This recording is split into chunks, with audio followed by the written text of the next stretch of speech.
Well, my name is Gabriella Bjork Gabbitas. I was born in Sweden, grew up in Sweden, found love in Sweden in the form of an Englishman, and I came to England that way. But my yes, my life, and I still see myself very much as a Swede. So although I've lived here, well, I left Sweden in '89. So I've lived most part of my life here in England. Yeah, I know, and I do love my adopted country, but I think I'm very Anglified in many ways, but I still my background is very much that of Swedish. Lovely. Sweden forever. Sweden. Yeah. Oh, actually, here at my desk, I've got a little. I know, almost. Proof we needed. So, you were telling me the other day about some of the background about Swedish and Finnish history. That is kind of where your knowledge of Tove Jansson kind of comes from as well. And I had no idea about this. So, would you just quickly go through like what is the Finnish-Swedish overlap? Because I had no idea there was sections of Finland that were sort of Swedish or spoke Swedish and things like that. That was completely new information to me. Yeah. So when Sweden was a superpower, we ruled Finland, among other things, and there was a cluster of Swedish people left in Sweden when in Finland, when the countries divided, or when we left Finland. So there is a minority group, which is the Finland Swedes, and they speak Swedish with a very lovely sing-song accent. And there's part of this minority in Finland that Tove Jansson came from, where she was born in. And she had lots of family in Stockholm. Her mother came from Stockholm in Sweden. Yes, so there is still Swedish-speaking theatre in Finland. And that's where my father went as a young actor, fresh out of drama school in Stockholm. He was offered a very good position at the Swedish-speaking theatre of Vasa in Finland. It was in those days the big theatre directors came to the drama schools, especially the ones in Stockholm, which was very, very fine, and they went shopping basically for actors. And there was a few theatres in Sweden who was offering their places, but the Finnish-speaking theatre Vasa, the director, said, "Oh, what do I have to give you to come to Vasa?" And that went, well, I don't know. I said, because everything they were always offered, sort of small parts because they were young and new. And he said, "How about Peer Gynt? Will you come?" And he went, "Yeah, all right then." So he ended up in Finland.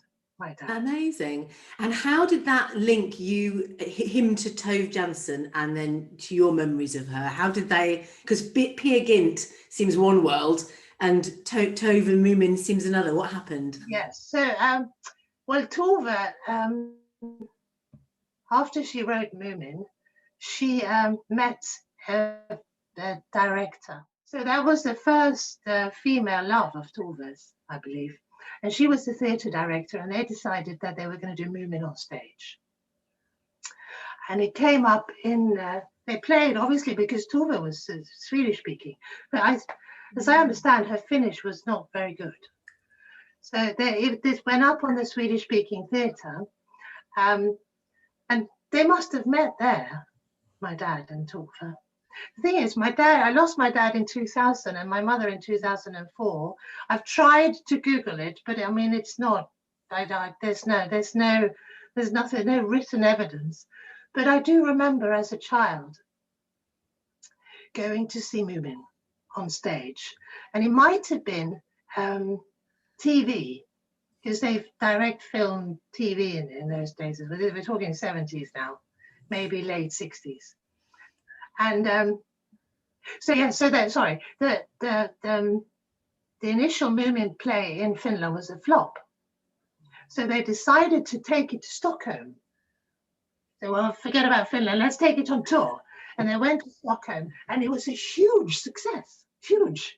And it became, sort of this sort of provincial accent that they spoke, the sort of Swedish Finnish, became the cultural accent. So if you came from Finland and you had this accent, I mean, everybody stopped and listened. It became sort of the bohemian, the theatre, the accent for the theatre. This provincial little dialect. So there's obviously Moomin popped up in all the theatres in Sweden. I mean, there's municipal theatres and there's provincial theatres, and everywhere they played Moomin, and then obviously it was televised. And I remember, I must have been very young, and it's a sketchy sort of childhood memory, but these huge trolls. I mean, I'd read Moomin, tiny little cute trolls, and suddenly these giants. And then, and suddenly one of these giants unscrewed the head with this enormous nose, and inside was my dad. Did you ever meet Tove herself when you were visiting your dad in these situations? Yes, I have a memory of this tiny little woman, and I remember she being really, really small, and I mean. I believe she was quite small. She was about 160 centimeters or something. But with these enormous trolls, she seemed almost like little Mai. I mean, she seemed like a little midget. My father was very fond of her. And he was very, I mean, when he returned to Sweden from Finland, he always sort of dreamt of Finland. And he would put on this mock Finnish Swedish accent. And I think they had, and I think they met up a few times, and they kept in contact. And I think she'll take me to my grave, Tove Jansson, because I grew up with Moomins, and then of course in my, I don't know, 20s, I discovered the summer book, and 30s, and then it just develops. I mean, she grows up, her writing grows up. Even the Moomins grow up. So she wrote well into her 70s, and I've just recently read a book called Letters from Clara, which she wrote in her 70s. So I'm thinking, wherever stage in my life, Tove's going to slip in somewhere with some work or other. That's really nice. Yeah. So she pops up. So sort of pops up over and over again. Oh, that's lovely. So, well, yes. I didn't really answer your question though. Yeah, I mean, Finland was a war-torn place. She was born 14, so that's war. And Finland was then part of the Russian emperadom or empire. And when that fell, I'm trying to remember my school history. I think the Russian Empire fell 1917, and then. I mean, this might not be right. You mustn't take this as history lesson. The empire fell, and Finland declared independence, and which was very short-lived because it was quickly followed by a civil war. The white versus the red, and the red wanted to follow the Soviet Union, the communist route, and the whites were the right-hand side. The right wing, and they wanted an independent Finland. But the white ones won. So we had a few years of peace then, but then of course the Second World War starts, and Finland then gets attacked by Russia because Russia wanted back. They had an alliance. Again, my school history. Russia was allied with Germany, and the alliance broke, didn't it? So Russia wanted Finland, which was very good. We have a good standpoint there. He wanted it back. Finland said no, and that was when the Finnish Winter War happened, which was a war that was fought in like minus 40 degrees, and the Russians froze to death. Basically, Finland won. That's amazing, because everywhere else in the world, they talk about how Russia freezes everyone else out. I've never heard of a country that could freeze Russia out. The Finns won that one. But then, of course, Hitler walks in. And Hitler even visited Finland. And all the time, Tove was just writing this. She wrote for a little magazine called Garm, and she did little strips. And they were very, I mean, she was just ruthlessly taking the piss out of Hitler, Stalin, Mussolini. I mean, she could have been executed for it. I wonder why she wasn't. I wonder how she got away with it. Maybe the Finns, kept it quiet, and they were all sort of, they were invaded. They weren't allied with Germany. So they, even though Hitler walked in, they sort of, they behaved, but quietly. Mm. Nobody speaks when it's finished. It's a very difficult language. I don't know if the Garm was in Swedish or Finnish, though. I don't know. I can't tell you that. That's okay. That's But great. Incredibly brave. Incredibly brave. And I love the fact that it's slightly anarchic. It's seeing people as calling out people who are powerful and in the wrong, rather than one side or the other side. It's not left or right. It's the moral injustice, regardless of what party you are. It's very brave to do that, I think, and very complex. Yes. Yeah, and she had, I think in the 30s, she went to art school in Stockholm. I think she was only a teenager when she went to live in Sweden. And then in her 20s, she traveled extensively in Germany, Italy, and then she ended up at the art school in Paris, which her parents had met at. Oh, really? Yes. So she was in pre-war Europe. She was traveling extensively. And because she was wild, she did really adventurous stuff, apparently. I mean, proper out there, climbed mountains and swam rivers and just crazy stuff. So she has this sort of strange, there's this juxtaposition between being completely wild and extremely brave and very, very quiet and shy and soft-spoken. Oh, wow. Yes, very quiet, she had a very small voice. Oh, like a Moomin. Yes, like a Moomin. Very quiet, yes. Little sniff voice. Little sniff voice. Yes. And I think, I think Little Mai would be her alter ego. She wouldn't behave like Little Mai, but I think Little Mai might have been an output for her when she felt really angry. So she sketched Little Mai who could say and shout things out, because she wouldn't. I found online a personality test that linked you to your Moomin. You answered a load of questions and then it would tell you what Moomin you were. And very like Tove, it didn't always hold back. Like a friend of mine did it and came out as the Groke and things like that. So it can be really cruel. But mine was Little Mai. And I was like, I have nothing left to achieve. Yes. I'm done. That's done. That's a very good one. I don't think it's true because I'm far too keen on having people's approval to be Little Mai, really. But obviously she's in there somewhere, which I'm very pleased about. Yeah. I'll send you it so you can find out who you are. Oh, good. Yeah, I'd like to know. I'd like to think that I develop. Yes, absolutely. Yeah, we can go through the myriad of all the Moomins, a non-binary spectrum of Moomins. A very good friend of mine has always called me Moomin Mama. Oh, that's nice. But again, she's a bit well behaved, isn't she? I feel like there's a lot more Mimble in you than that. Yeah. Well, that was. Thank you. So, and have you heard her songs? No. What are her songs? She didn't write the music. She wrote the text, and one of them called Höstvisa, which means autumn song, is one of the go-to for singing together in Sweden and Finland. It is one of the most beautiful songs, and again, that I've grown up with. I'm going to sing a little bit of it to you. Yes, please. Just because you haven't heard it, and I know you need to Google it and find it, and then learn it on your on my on my ukulele.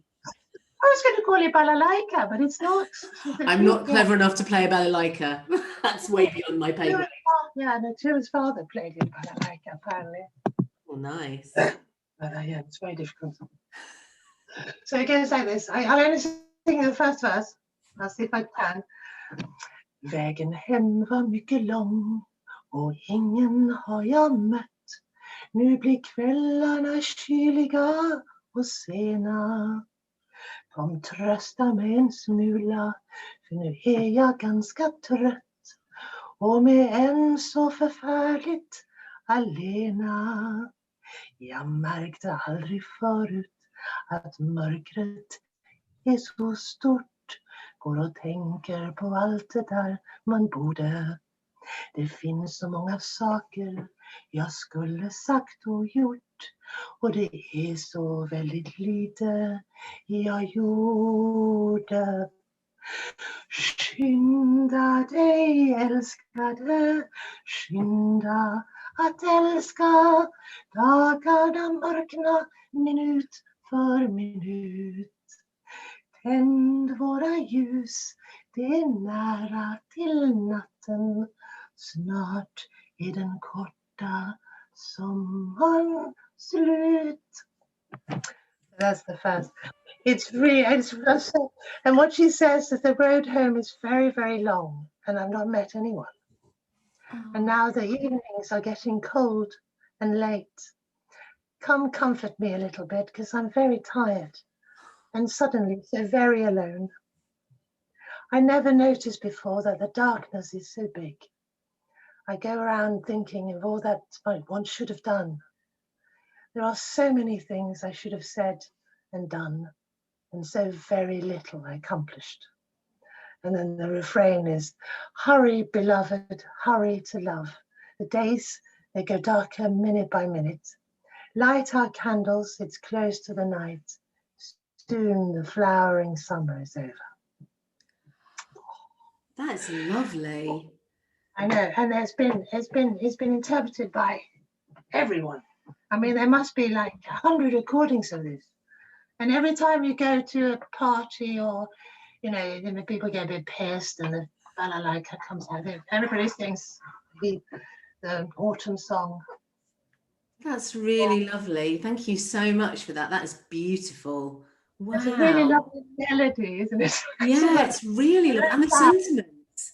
It's really lovely sentiments as well. It feels we've been recording these in the lockdowns, and it feels really kind of prescient, doesn't it? It feels like we could all sing it with the meaning that it obviously traditionally has, and with the way we largely all kind of feel a lot of the time at the moment. It's really gorgeous. Well, people wrote to her, I mean, children, especially, because she was this serious artist, obviously. And then when Moomin came out, the children from all over the world wrote to her. And she said in an interview somewhere, I remember her saying, well, children expect answers, and quickly. So she did, she just wrote. And somebody has tallied up that it must be something around 90,000 letters that she wrote to all these children. Really? Even a letter in a bottle, the message in a bottle came through from Australia. Oh. Somebody picked it up, and it was a letter to Tove, and it sort of made its way to her, and she was able to answer it. That's amazing. And did you read The Invisible Child? No, I haven't. About a child who comes to Moomin Valley and they can't see her. She's made invisible. And then the way they just acknowledge her existence, and treat her as a normal human being, although they can't see her, she suddenly comes back into view.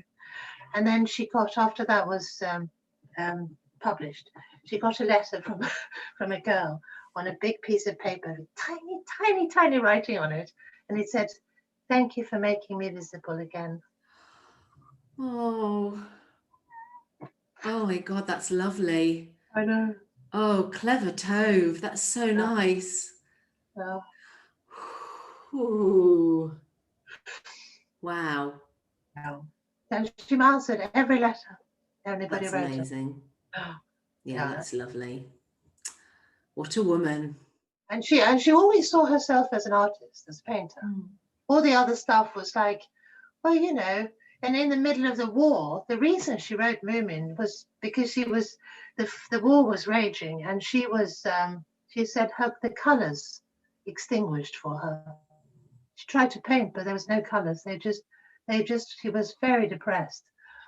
And that's when she wrote the first Moomin story about this little family who is going down the river to try to find a new home. And the Moomins had come from, when she went to stay with her uncle in Sweden, in Stockholm, as a 15-year-old, you know, like all 15-year-old teenagers, they eat a lot and they stay up at night. And apparently she raided the larder every night. And her uncle said, you know, you've got to beware of the Moomin trolls in the larder. They come out at night. And after that, it became, the Moomin troll became a joke. So they had this on the archipelago where the island was. They had an outdoor toilet, obviously, you know, like a dunny or whatever we call it. And she papered it all around. And she used to make little Moomin trolls and write little messages to her brother, and they would write back. So that they tried to scare each other with the Moomin trolls in the toilet. So they start off as something scary, but then become these like utterly lovable little creatures. How funny. Yeah. And she said, you know, she actually was a serious artist. You know, she was exhibiting in Paris. I mean, and she got good critique, you know, intelligent painter. And then she said, and then all of a sudden you just, you know, you don't get anywhere. And it's like, you know, hard work. And then you make this little, and she calls him hideously ugly little creature. That's how she refers to him. I've always thought he was very, very cute. But anyway, that's how she refers to him. It's a hideously ugly creature. And suddenly, you know, you're something. Yeah. Everyone loves you. Yeah. I did read a short story of hers recently where she wrote about a cartoonist who had been like basically sort of enslaved to his cartoon, and other people starting to come in and he was like, I'm not drawing it anymore, but the paper that he drew it for was like, well, we'll get someone else to draw it and you can hand it on. And he was like, fine, give them everything, I don't want it anymore. But then they both basically talk about the obsession, that how it takes over your life and how you can never quite, it never lets you go and you can never quite let it go, and how it kind of goes from this one artist to this next artist, and they just kind of lose their sense of self in this famous kind of sketch cartoon. Yeah. Well, that's what happened to her. I mean, and the first was on the Evening News, the Evening Standard. I can't remember what paper it was, an English paper who bought the strip first. Okay. She actually sat here in London on Fleet Street and drew the first cartoons. Oh, really? And she was told, you know, don't take the piss out of the government, and no sex. And so she was given, you know, this is what's allowed. And they wanted 6 strips a week. And she was like, oh, I'll be fine. And then, of course, you know, doing 6 strips a week. And she was exhausted. And that's when her brother, who'd also started drawing these cartoons in the toilet, he was brought in. So he took it over and completely liberated her from it. And he, very cleverly, I hope I remember this correctly, he was the one who invented the Moomin time machine, so that they could go anywhere in time. Because then, of course, he had a whole wealth of experiences that he could take from. All that material to have ideas from. How clever. Yeah. Oh, my God. We haven't talked about her sexuality. I mean, this is not a big deal today, but it was then. It's still quite a big deal. I think lesbian visibility is actually still, well, like I was saying to you, you know, too ticky, the character, the very practical but wise little character that only comes out in the winter and lives in their boathouse and kind of takes care of Moomin Troll when he wakes up by mistake, you know, with sort of tough love, who, you know, you recognise, same as me, was based on Tove's life partner in real life. Whenever I've seen that Moomins serialized or made into a cartoon, or all through my life, they always turn Too Ticky into a male character. They just don't know what to do with her. And that's the kind of thing, that lesbian erasure is still, I think, you know, quite a big deal, common and deeply problematic, you know, for young women coming out and things, trying to get a grip on their sexuality. So yeah, so I think it's still really prescient and pertinent. Her sexuality, honestly, because she had a female life partner, didn't she? And like you said, her first love, I think, was that theatre director who was a woman. Yeah, well, she said herself that I seem to fall in love with people, not the gender. So I mean, which is unusual, and homosexuality was forbidden, and I think up into the 70s it was forbidden. Our Lord, and up into the 80s it was considered a psychological disorder. Yeah.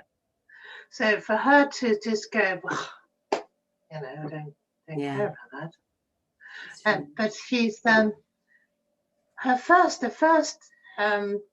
the first people who come up in her writing is Tufsan and Viflan. I don't know how we translate them. Tufsan and Viflan, and they are in a story. And Tufsan's got a red hat on, and Viflan got a huge suitcase. Oh yes. They translate as Thingamy and Bob. We call them in the English books. Translate as Thingamy and Bob. Bob, yeah, no, because Thingamy and Bob are Tufsan and Viflan, and they're women.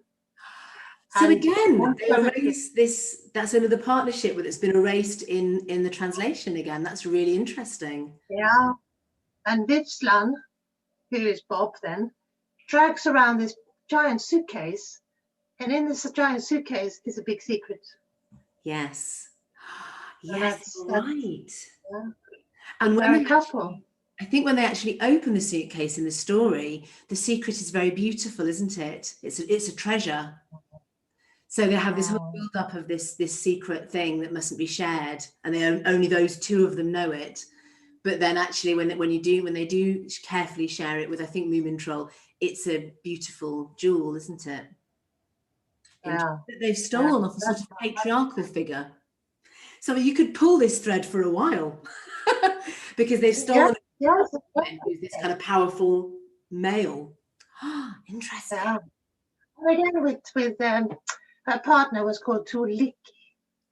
Tuliki, yeah. And her name was Tuliki, and I mean, so it's not very far from Tutiki. No, not Tuliki.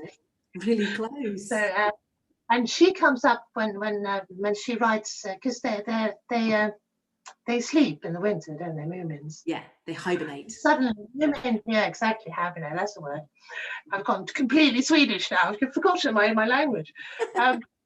So he wakes up in hibernation, Moomin Troll, and he goes out, and there's nobody there except for Tutiki.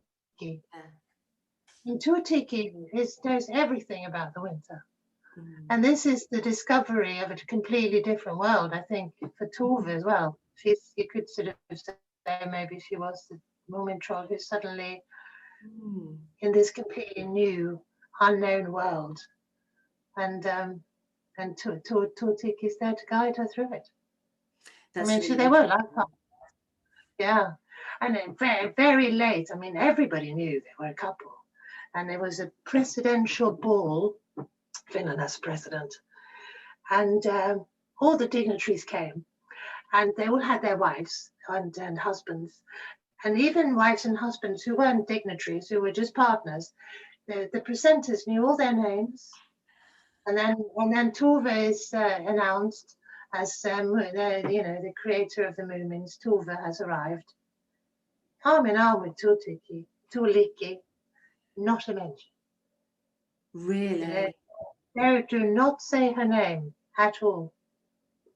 And yet again, what bravery to be publicly in your same-sex relationship, proudly with your same-sex life partner, knowing presumably that again it will rock the boat and all those things, but just to be there and to be quietly visible, to be this like you say, this quiet spoken woman who was brave and and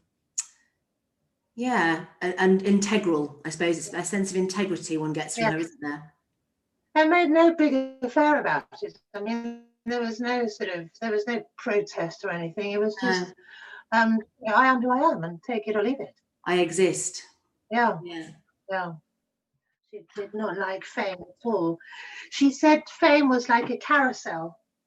You get on it, and it's great. There's great excitement, and then it just keeps spinning, and you just end up feeling sick. That's an amazing analogy, isn't it? Wow. So, But she was famous then, for so long. I wonder how she coped with that, because she's famous, like you say, from being she's in a famous family, isn't she? She's born to famous artists, and then she's famous from being quite young, like for her whole life. Yeah, and I mean, an incredible fame. But then she did have Harun, which is the island where she and her partner, they weren't married, but Turkey. I think they were Tove and Turkey, in daily life, and they spent from as long as they could, from April, May, sometimes into October, on this island, and that's where they worked, and they were left alone. I mean, it was complete. It's just a crag in the middle of It's literally just like a rock in the sea, isn't it? With this kind of little wooden shack on it. It's so tiny and so barren. They were really isolated there, weren't they? Right on the outskirts of the Pelling Archipelago, and the mainlanders, they used to refer to them as the girls, and they would come ashore sometimes and get their food, basically, and mainly kerosene, fags, and vodka. Excellent. And then a bit of food as well. So, and then and then they would live out there. They would stay out there, and they said sometimes they would get visitors, but usually the islanders would protect her on the island. And if people came and say, "Where does she live?" and they go, "Oh, yeah, that island maybe, or we're not sure." So they protected her, so she was left alone. She was very astute at kind of getting her needs met, wasn't she, in a way, to be able to, must have been well liked, I guess, because the idea of having that level of fame, and yet, like you say, being able to abscond and have people look after you and protect that sanctity of your boundary and things. You'd have to just be liked by them, wouldn't you? They'd have to be on your side. And that's really lovely. It's very rare, I think, to get that relationship with some people who are local to somewhere isolated. So she must have been really, really likable. Yes, I think they loved her. Very well revered woman, and she wrote up there. That's where she did her writing, and so they knew she was working also. And I mean, they wanted the next book, didn't they? What was anybody else? I mean, if all these American tourists and Japanese tourists come in, you guys, no, don't disturb, can't disturb her, because then there's no book this winter. Yeah, I must go back here to her father. Her father was a very vivacious man, and loads of parties, and he was a sculptor and had a studio, and she had a little sleep platform in the studio. She'd wake up in this fog of cigar smoke and hear the parties, and her dad playing the balalaika and entertaining his guests, and all these bohemians and artists, and she loved it. And he then went away to the war to fight the Civil War, and he came back a completely changed man. He was very melancholy, no more parties, no more, just very, very, very, very sort of quiet, melancholy man. The only thing he really loved was a good storm, and they'd be out in the archipelago, and it would blow up to a proper storm. I mean, storms come quickly on the water. And he would go, bloody hell, what a weather, and pull his pants off, and out he went. And she would run after, and they would the storm was just the excitement, most exciting thing in the world. All these really, really hard storms. And that she explores that, I think, doesn't she? She wrote a book that didn't used to get, there's one of the Moomin series that didn't used to get printed for years and years and years. I had like a really old copy from a friend of a friend, but I couldn't ever find it until very recently as a book to give other people. But it's called Moomin Papa at Sea, and I think it's about that exact breakdown where Moomin Papa basically has like a midlife crisis and drags the Moomins to a bare rock that's full of storms, and he's just miserable and he's on his own until he kind of sorts his head out. And it's kind of all of their personal journeys through this really scary and stressful time where he's just not himself. Yeah. Which is an amazing thing to do with children, isn't it? I think the way that she provided those complicated emotional worlds for children, not just in her adult books, which are incredibly nuanced, but also in all of her children's books. That's so brilliant, because you're so powerless as a child, and the chance to have someone give you an emotional language and to reflect your experiences at a time when it's very hard for you to do that yourself, either because you don't have that platform or because you don't have that vocabulary yet. I think it's just a really huge emotional gift to give children, a huge cultural enabling tool. And I always think of the Moomins when people sort of talk about, I don't know, when people are disparaging or look down on or are ageist in any way about children's literature. I always think some of the, it's hard to do anything well, and if the you know, some of the best and most complicated work can be done for children. If you think about Peter Pan, if you think about the Moomins, these are tools for life that you could read at any age, and the gift of having them as a child, I remember it was absolutely huge. Yeah, and the fact that they grow up, that you grow up with them. Yeah. And yeah. And what you were saying about the neediness of other people, that she explores that in the last ever Moomin book that she ever wrote, which is Moomin Valley in November, I think. And the Moomins aren't in it. It's all these other characters that you've met in other books and things, waiting for them and needing them, and it's about their examining their own needs, I suppose, in this familiar place. But you never, I think there's a hint at the end that the Moomins come back, but you never, the reader, will see the Moomins again. I think she, they stayed on the island.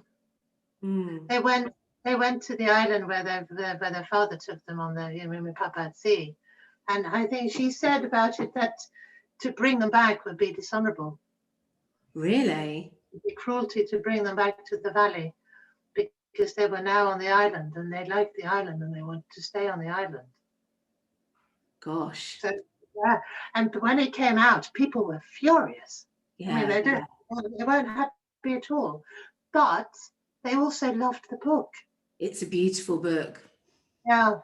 So and she doesn't.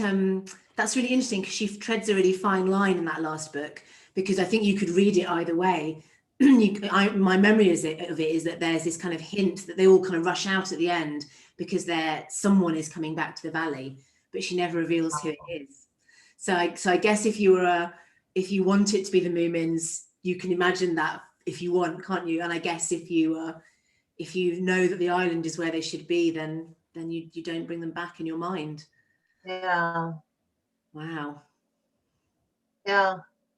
Yeah, no, I remember the apology being denied. Well, that it was she saw it as dishonorable to continue.